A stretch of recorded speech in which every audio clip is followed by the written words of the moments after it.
Hey everyone, hope you're doing well. Today we are going to finish up our space units, our astronomy unit, and then we're going to, I think, get back into chemistry. So my hope was that we're going to save chemistry for the end and hopefully get back to school and do some labs. I don't know if we're going to make it back to school or not. So I definitely want to get through chemistry. If we do get back in June into the school, we'll definitely do a few of the labs. In fact, I had some labs sitting there in the prep room ready to go for when we got back the Monday after March break. So they were sitting there ready to be done. And unfortunately, we never made it back. So here's hoping.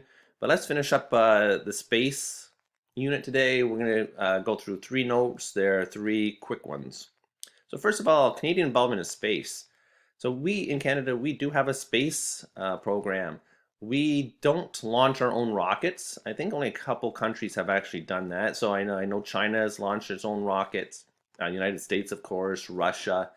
Uh, a few other countries have launched some rockets unmanned, meaning that they just basically blast off and they might put a satellite into space.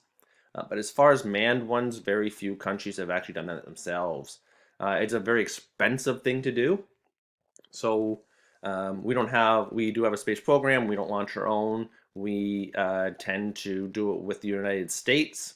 And even more recently, the United States and Russia and Canada and a few other countries have all banded together, and we've launched astronauts who go up and spend time on this space station, the International Space Station. So far too expensive for one country to run, but with international cooperation with a bunch of countries doing it together, it becomes more manageable. And of course, one of the commanders of the space station was Commander Hatfield, and you watched some videos of his a couple weeks back. So he was a Canadian. So Canadians in space. So when we did go to the moon, or when the Americans went to the moon, the lunar landing module, the landing gear on that vehicle was made, developed, researched, built, invented in Canada. Space vision system. So astronauts, to help them see better into space, they have this vision system. Hard for them to see. It's very bright. They have that helmet on. Lots of glare and reflection off of it. The Canadarm.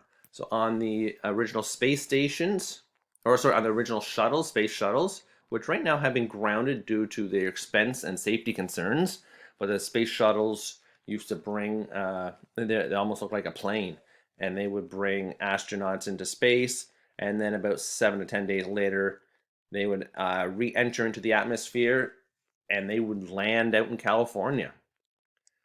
Before that, it was they never would land. So when we sent men into space before, or women into space before, they would go up on in a rocket. This capsule. There'd be a big, huge engine which would push them into the atmosphere. That engine would break away and fall back into the ocean, and it would be reused for the next mission. Then just this little pod would go into space. It would do its thing, orbit. It had little tiny engines or thrusters, which would get it back into the atmosphere, and then it would plop into the ocean, and it would do so using parachutes to slow it down, and it would crash land into the ocean. We'd have to send boats out to pick it up and get the astronauts out. So it was quite the process. So back in the early 80s, 1980s, the shuttle was the became the preferred method of getting astronauts into space and back out of space, and it could be landed and reused. Unfortunately, we had a couple accidents in which the space shuttles blew up, loss of life of the astronauts on board, and so it was mothballed about 5 years ago. So on that space shuttle, there was a Canadarm. It looked kind of like this. It was a big, huge robotic arm. On the space shuttle, doors would open up, and the Canadarm could reach in, grab whatever was needed to be put into space. So the Hubble Space Telescope, the lots of different satellites, pieces of the International Space Station were delivered by the shuttle, and the Canadarm would pick them up, move them into position, and so on and so forth. And then the Canadarm2. And our most recent arm, Dexter. This is the one that's on the space station right now. It's the one in the picture here, and it's a huge success. So anything that needs to be manipulated, this big, huge arm in space looks after it, and that's a Canadian invention. You can see right here, it has the Canada. It says Canada with the flag, sort of our symbol. And anytime there was a mission on the space shuttle too, that the cameras that would be broadcasting what was going on back to Earth, this Canada logo was always visible. So that's kind of cool. As I mentioned, we're a partner in the ISS, the International Space Station, because it helped build because we have helped build the space station and made important contributions to it. And we put many satellites into space and telescopes into space. A lot of the satellites we put into space, they are so you can get your Netflix and your TV, so you can use your cell phones. And they do research and other things as well. So we put lots of satellites into space. As well, we put weather sensing equipment into space and on the Mars lander, the rover that landed on Mars a few years back. We had a hand in that. Many Earth observing satellites that help manage GPS systems, and many astronauts. And there's a picture of Commander Hatfield in his younger days. So Canada plays an important role in space. We continue to send astronauts into space, and we do a lot of research and manufacturing of space systems that you may not even know about. All right, moving on. Space exploration. So we've always been big on space exploration. We want to know what's out there. Humans have this need to explore. So I'm sure as a kid, you explored your house and your neighborhood. Perhaps if you have a wooded area, you like to explore it. I've told you already how I love to go scuba diving and explore what's below the water. So humans have always had a fascination with that. In elementary school, you may have done some units on explorers. And of course, space is the one area that we haven't covered a lot. So humans are very interested in space exploration. The first telescope was built by Galileo back in 1608. And since then, there's been huge advances. So radio telescopes. Astronomers use these radio telescopes to collect radio waves emitted from distant stars and galaxies. So as these distant stars and galaxies give off radio waves, they are collected on Earth by these big satellite dishes, and they are interpreted. X-ray telescopes. We detect X-rays from remnants of massive dying stars, such as neutron stars and black holes, and that data gets analyzed as well. The Hubble Space Telescope, some of you did your poster on it. So it orbits, and it can see space much further. So as we want to see further and further into space, we built bigger and bigger telescopes, and then finally got to the point where we just can't keep building a bigger telescope. So we said, well, what if we put a telescope out into space? And if it could go way out into space and take pictures and send them back to Earth, then we can see further and further. So the Hubble's been up there for about 20 years now, and it sent us our furthest pictures. Kind of interesting, when it was first launched by one of the space shuttles, all the pictures started coming back blurry, and scientists realized that they had made a mistake. And another space shuttle went up. The Canadarm grabbed onto the Hubble and grabbed it, and they put a big corrective lens on it, basically like a big contact lens, and it allowed the Hubble Space Telescope to see. So they released it again, and it sees clearly now and sends back beautiful pictures. Spend a little bit of time Googling Hubble pictures. And I believe Hubble has its own Twitter feed, its own Facebook page, its own Instagram page, its own website, and lots of pictures are posted on there. Human space exploration. So a spacecraft is a vehicle designed for travel in space. Some are designed to carry cargo like satellites or scientific equipment. Others carry people. The International Space Station is the 9th research station to be put into orbit around the Earth. It goes around the Earth almost 16 times a day. It is 350 kilometers up from Earth, and obviously going around the Earth 15.7 or almost 16 times a day, it is moving very, very fast. Crews of astronauts and scientists from various countries conduct experiments there on medical, chemical, and physical science questions.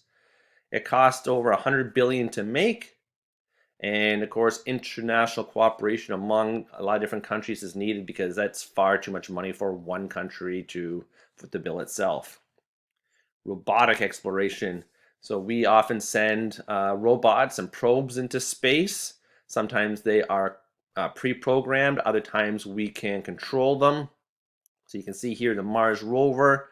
I can remember watching live on TV when that landed on Mars, and it was controlled by people down here on Earth, remote controlled, and it would take temperature data, it would take soil samples, analyze them, and send that information back to the Earth so we know what's on Mars or have a better understanding.